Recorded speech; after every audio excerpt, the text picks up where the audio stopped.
Hey everybody, Mike from Undiscovered Classics here once again. This is the second half of our video that covers the cars and their owners that made up our class this year at the 2024 Amelia Island Concours. If you haven't watched the first part, make sure you go back and check that out either before or after the video. You can watch them out of order, but enjoy this. Thanks for following along. Well, hello, Mike behind the camera. Robin James. I have appeared a couple of times preparing this car for Jeff Hacker, and the judges were most impressed with the car. Not from what anything I did, other than revealing what was here. This is a beautiful survivor car, and that's what the judges liked about it. There may be cars here in better condition when it comes to the finish of the car, but what represents a home-built car and a quality home-built car is right here. I can tell you what I found while building the car. So the body is being raised. It's deeper in the seating area. So I'm assuming the builder was maybe a taller man, maybe had some stature, because it fits me. And not only does it fit me in the car, but I can drive with my boots on. This is a car I don't have to take my shoes off. And he's done that fitting an inline six behind the front axle. This is going to be a very well-weighted, well-proportioned, good driving car. Why don't we show you a little bit? So as we can see, if you take the camera to the center line of the axle, the engine is a good 6 or 8 inches behind that, making this a front mid-engine car. On the 88-inch wheelbase, I put a jack under it to find the midpoint for balance, and it was around the 42-inch part, and that's without a driver in the car. So a balanced car on the road, this will be perfect. I have a lot of respect for the builder of this car, in that the Devin didn't have a flip front end. So not only did he create that, but how well is it finished? We have inner wheel tubs, we have seals that come down so that the engine compartment is tight.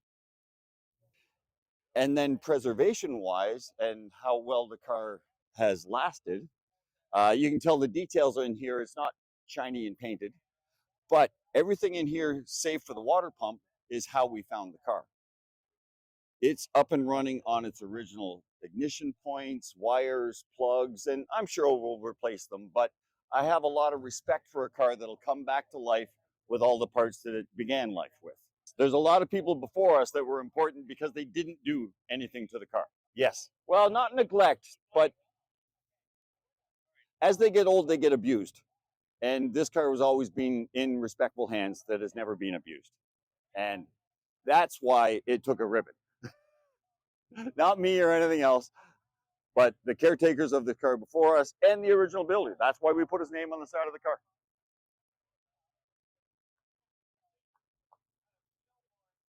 So what we have here is the 1955 Debonnaire. There were 6 produced.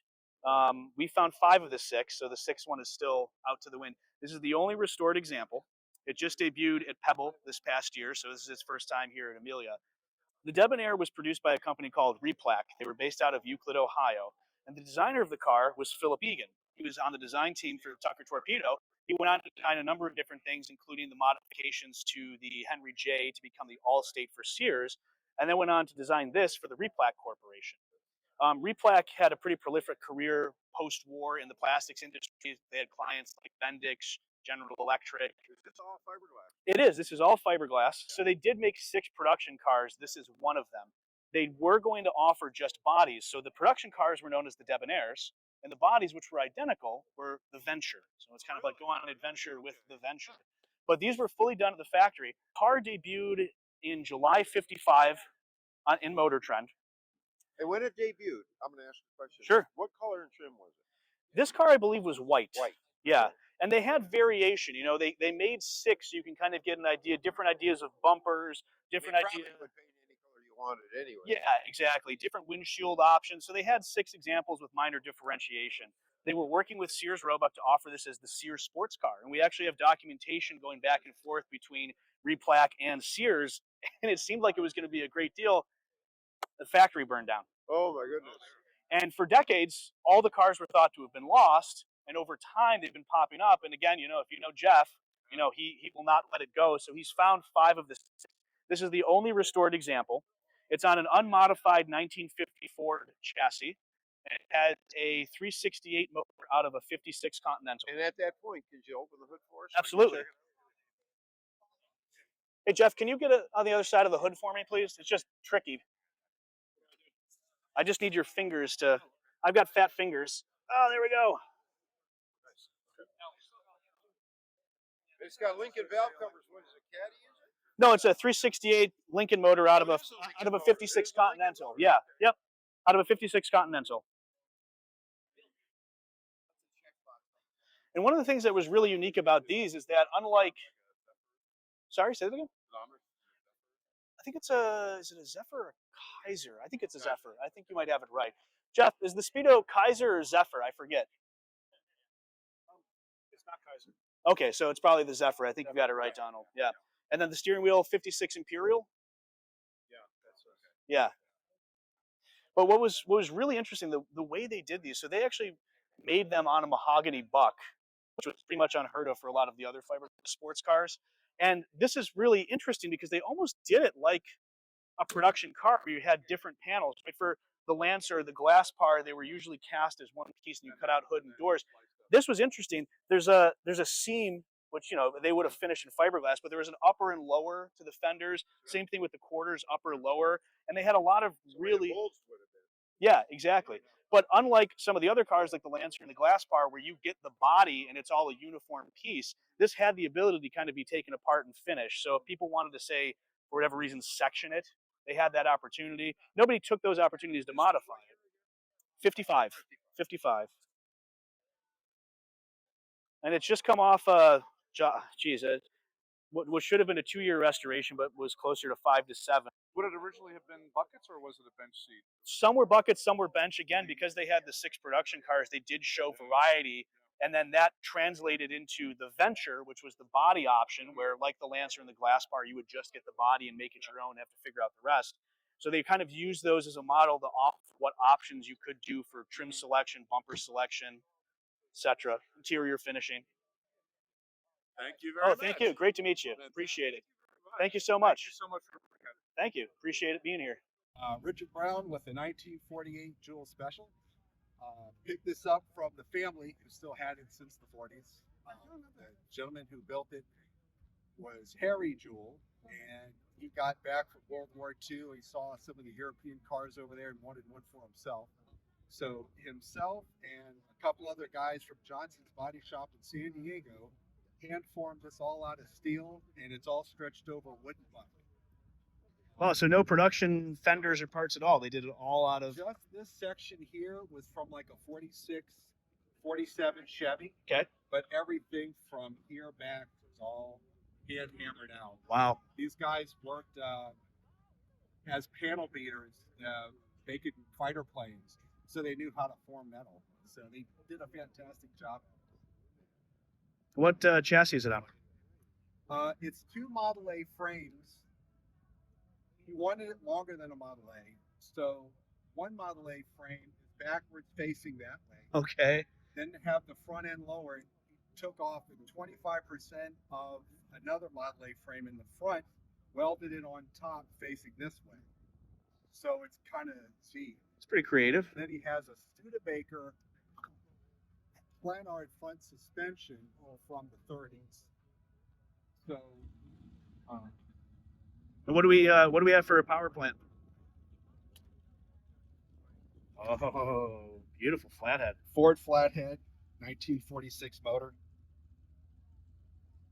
Gorgeous. Love the color. Matches the body. Yeah, it's kind of in harmony. It's a little bit different of a copper. Yeah. But still, it's kind of in the family. I was in a swap meet in San Diego and had a Myers Manx shirt on. A vendor there said, "Oh, I got a Myers Manx." So of course we're friends all of a sudden. We start talking about cars. What else do you like? I said, "I like, oddball, one-off, custom things." And he lit up. "Oh, my dad had something he built in the 40s. He's in his 70s now. I call him the son, but he's an age." And he said, "I'm never going to get to this thing. Man, if you want to buy it, I'd love it if somebody would do something with it." This was around maybe 2018 or 19. And it was a mess. It was definitely a barn find. He kept it kind of in a an old horse stable on the family property. Okay.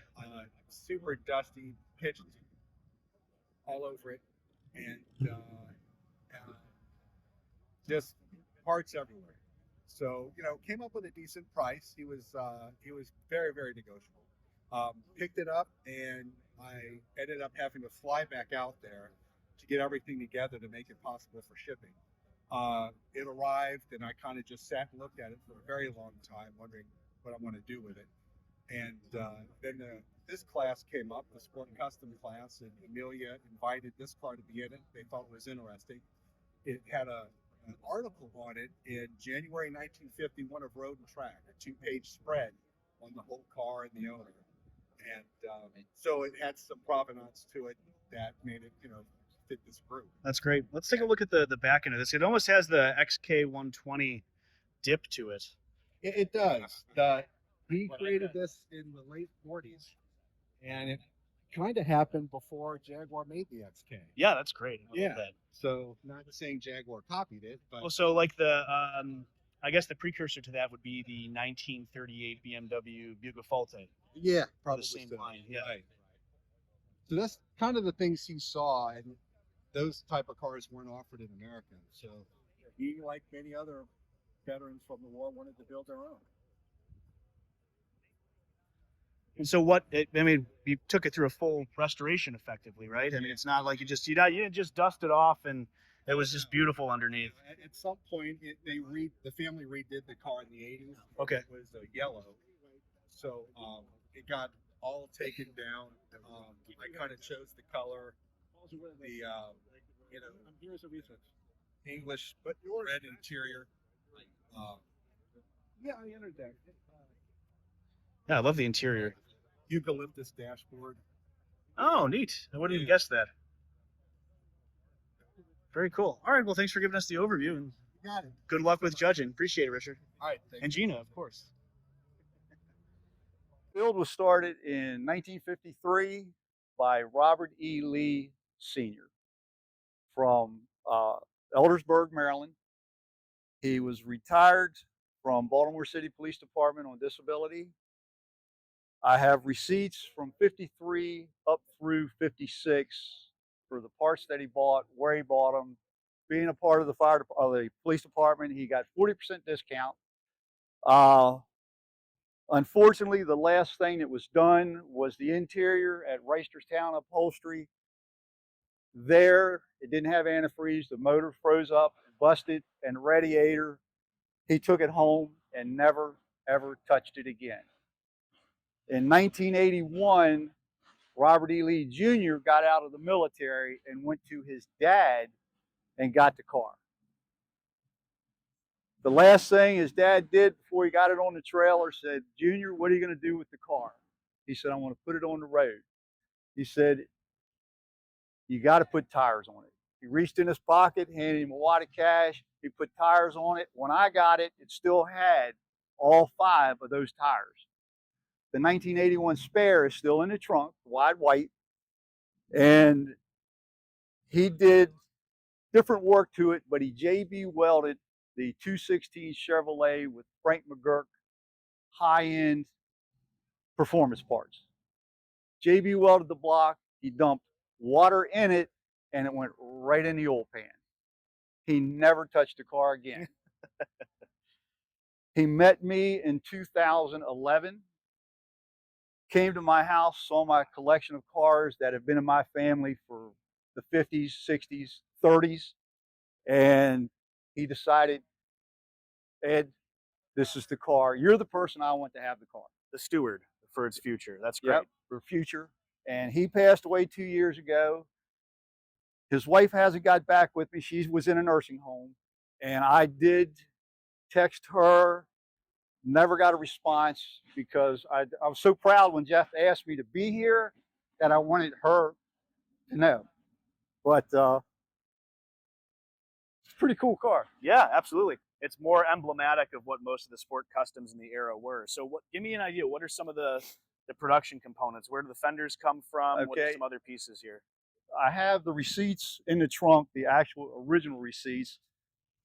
This is actually Oldsmobile. Okay. In 50, 51, they were stacked. It was like 4 of them. He went to City Olds in Baltimore and he bought a Surround. He goes to where the car is and he goes, nope, don't like it. Took it back and got this one. The tickets are 1 number apart. That's how quick he went back. This is all Chevrolet. This is a T-Bird, 5567 T-Bird hood with the scoop.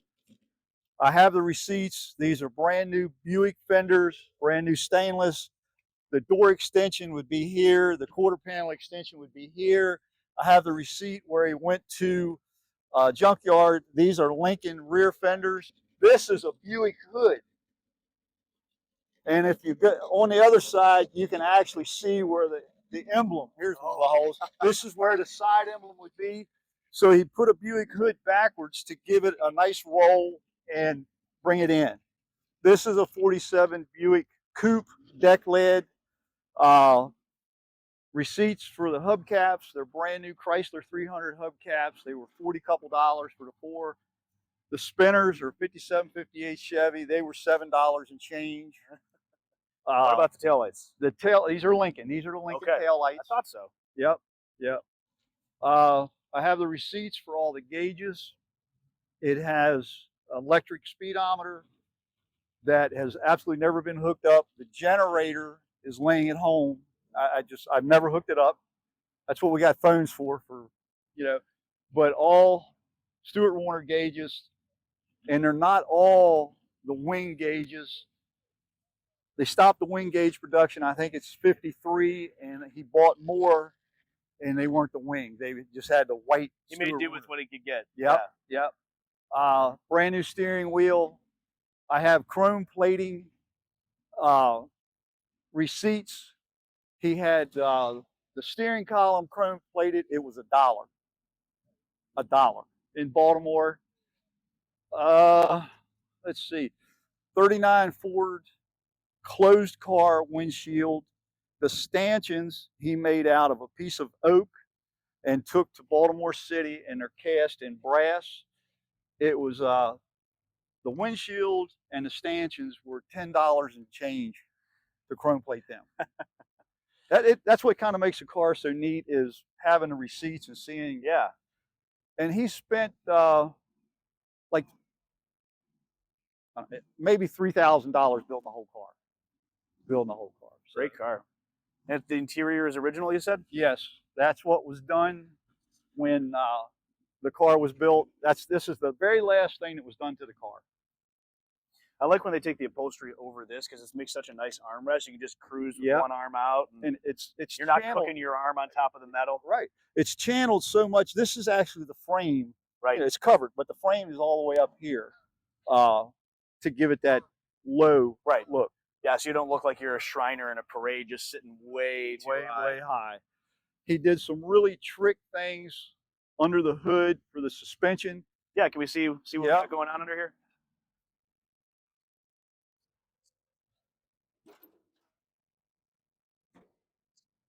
And do you know, where did he come up with the name?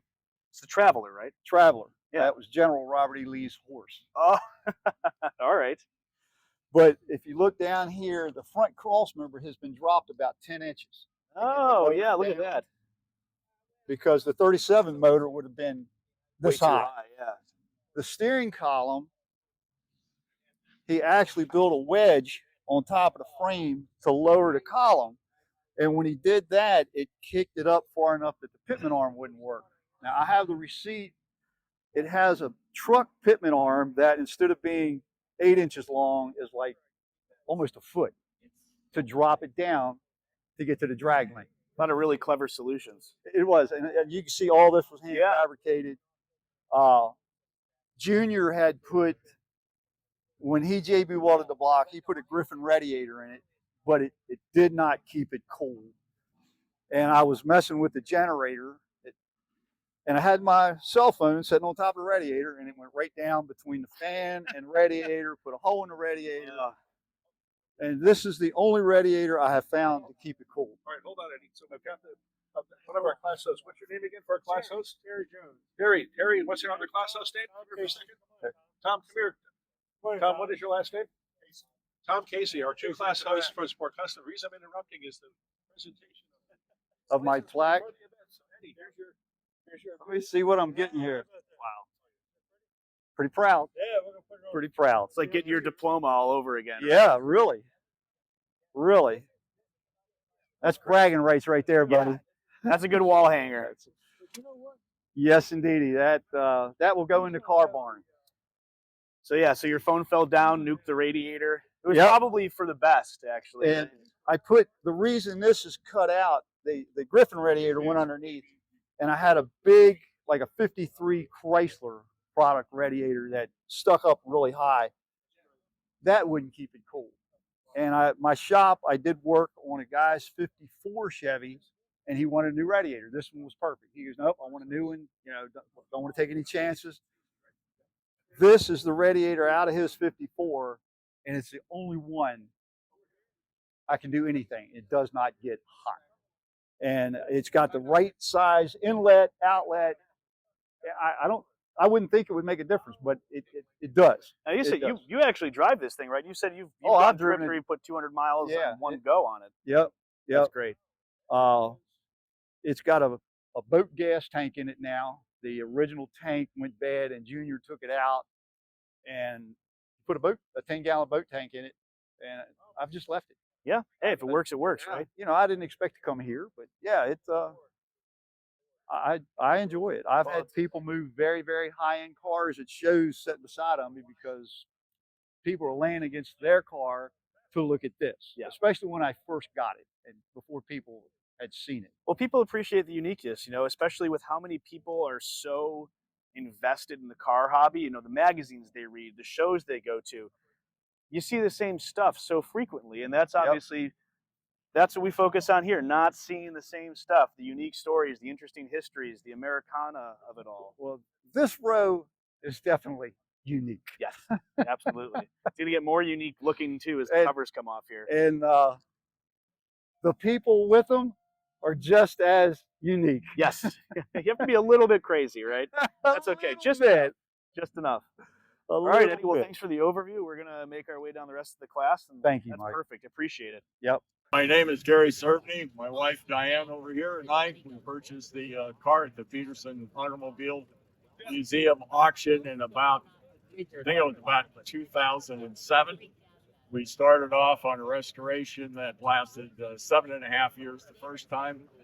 Bill Warner had been campaigning us for the last 2 years to debut it here first. So in 2010, it debuted here and did very well, got a senior award. And then it went to Pebble Beach and took first in class in 2012.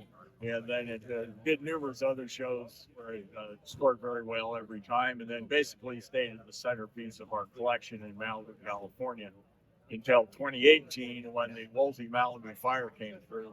Took the house, 76 cars and motorcycles, and burned to the ground. So the only one that we had to redo was the Timbs Special because it is so special and so rare. So we hired a 250-foot crane that had to reach from way to the outside into the middle and lifted the car out. We were able to save the belly pans, the entire chassis, the entire drivetrain, front bumpers, rear bumpers, grill, lights, and the window extensions. They were saved. The body pretty well had melted away. But what we were able to do is, fortunately, it had been scanned before that in case we ever had an accident. We wanted to know what it was. So with the scan, we had a company build us a full new wooden buck. And then with the buck, the 147 individual pieces of metal were formed, and they were all welded back together. And then it was repainted, and we're back here for its second debut. That's fantastic. What a story, especially with the second restoration. Yeah. Was the second restoration easier or harder than the Actually, well, it was probably easier in that we had a lot of stuff, but it still took 4 years because prices increased. It actually cost more than the 7-year restoration did the first time. I can believe that. I have to tell you, too, Haggerty had it insured, unfortunately, for less than it cost us to fix it. But they were absolutely excellent. They paid off with it. They were offering us a check within days of wire. Oh, that's fantastic. That's really helpful. So take us through the cockpit a little bit as we kind of make our way along the long, beautiful body here. Okay, I'm sorry we haven't pulled all the stuff out as we just got on the field, but these are all new gauges, but they are exact same gauges that Timbs had used, being that he was a IndyCar designer. He did the Keck family cars, the Blue Crown Special, the Shrike Hallebrand. He's actually the engineer that designed the Hallebrand quick change and the Hallebrand rims.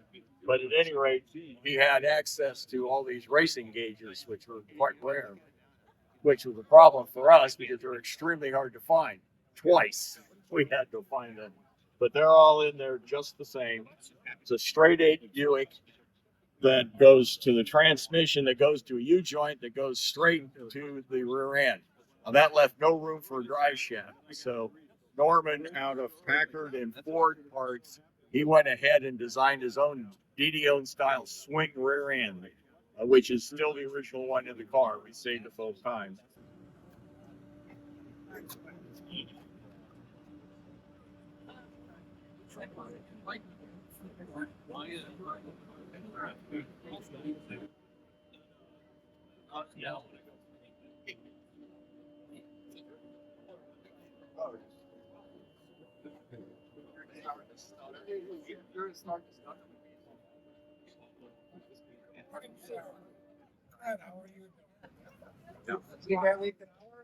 Wow. Am I remembering this story right? This point? Yeah. Well, we saved the entire chassis, the entire running gear, the bumpers, front end, rear, the front grille, the front windshield extensions. So really all we had to remake other than rebuild every single piece was the body.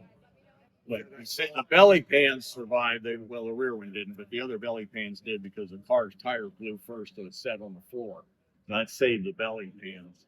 And fortunately, it had been light scanned prior to the fire, so a company made us a new wood buck. You know, and the artists that worked on it body for over 2 years. They made 147 pieces, just like the original body, individual pieces, and then welded them all together. And am I remembering correctly? Isn't there a photo of this prior to the first restoration of it kind of sitting like in a desert setting? Yeah, actually was in Gone in 60 Seconds, the first issue. But you have to have freeze frame on your video. It's on the side of the chop shop, and it's visible for about 3 seconds. The real one, right, from the 70s, the first one, the Halicki movie, not the original car that was built in 1960. 60 Seconds 2 with Nicolas Cage. Oh, okay, so the remake. Oh, interesting. I'll have to check that out. It's been a while. Then it certainly has. Great to see this out again. Yeah, well, we're glad to have it out. All right, everybody, I'm Derek Moore from Lane Motor Museum. I am the curator of collections. We're located down in Nashville, Tennessee. And we are here at the Amelia 2024 with the Hewson rocket. The Hewson rocket was built around 1946. It was commissioned by a gentleman named Bill Hewson. And he actually had both Struther MacMinn and Franklin Hershey do styling studies for this car that led to the design. Coachcraft out in California wound up building the vehicle, and as you can see, it is all made of aluminum, polished, and it's a very simple teardrop design.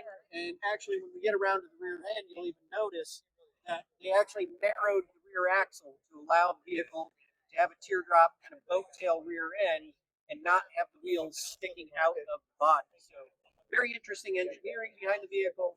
It uses a flathead Ford 60 horsepower V8 with Eddie Meyer's hot rod components on it, heads, intake, all of that good stuff. And it is actually a rear mid-engine car. So as we come around the back, we have the hood open. You'll actually see that flathead Ford V8 engine in the middle of the vehicle. Let's do that. Let's take a look at this. That is a lot of motor for a car this big. I mean, what's the wheelbase on this thing? Short. It's short. It's short. I haven't measured. Wow. So, but you can see it is a true mid-rear engine vehicle. Radiator sits off to the right side of the vehicle with a large cooling fan. And of course, you know, being made of aluminum isn't unusual for 1946. There was a lot of aluminum available in that post-war era when we were starting to wind down from the war. And one of the coolest components, I think, of the vehicle, speaking to that aircraft heritage, is the gas tank. This is actually an anti-icing fluid tank from an aircraft Wow. that got used as the fuel tank for the vehicle. But you can actually see the placement of the vehicle, mid-engine, and if you actually look down here, you can see that they actually set the differential down lower than the engine. So the drive shaft actually comes back over, and there's actually a gear casing that drops down and then actually drives the rear axle. So Wow. a lot of engineering went into the car. Bill Hewson had thought about taking the car into production, but it just really turned out to be not a viable design plan to go into production. You see, I didn't realize it actually was 4 wheels until I got down low. I thought it was a 3-wheel car. Yeah, And then, yeah, they're very close. Yeah, surplus paint there too. So the interior is pretty Spartan, but I mean, you don't really need a flashy interior when your car is just pure reflectivity. So yes, exactly. It's very simple interior. Again, probably speaking to the time, right? You didn't need a lot in the interior of the vehicle. One thing I will point out, if you want to bring the camera here, if you look at the toe kick board, it's very, very vertical compared to a lot of other vehicles. And one of the interesting stories from the vehicle's design and development, if you look right in this space right here, there's actually 6 inches added to the chassis. They had to make new doors for the 6 inches because when they built this vehicle, it was actually 6 inches shorter and almost impossible to drive. So once they figured that out, they cut the chassis in half, lengthened it 6 inches, and then added all the new pieces they needed to add to make it all fit correctly. It's still a bit uncomfortable. that's definitely unique. And just one? Just one, yes, it is a one of one. All right, and what kind of level of restoration or conservation has been done? Is it largely in its original condition? Has it been fully refurbished? No, it's in fairly original condition. It was acquired by the museum around 2006, 2007, and really just needed a refurbishment. Polish needed a polish really bad, so it did get an overall polishing. New interior had to be made. The original interior was pretty bad on it. But as for the chassis, engine, all that, it really just needed a good cleanup, go through, and not really restoration, but rather, as we say, refurbishment. So, in closing, I would say you have to come see the Lane Motor Museum. We're probably one of the most unique automobile museums in America. We have between 50 and 60 one-of-a-kind automobiles like this. We're the only one ever built in the collection. And we have one of the largest European collections in America, and not your standard European vehicles either. So come visit us. We're located in Nashville, Tennessee, and we hope to see you there. All right. Thanks, Derek. Appreciate it.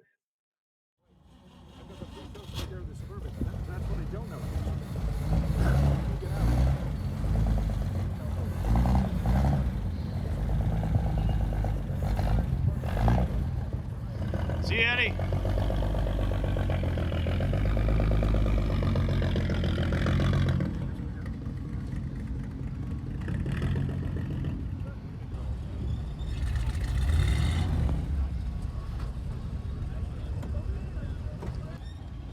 See you next time, guys. Thanks again. See you next time. Take care. See you in April.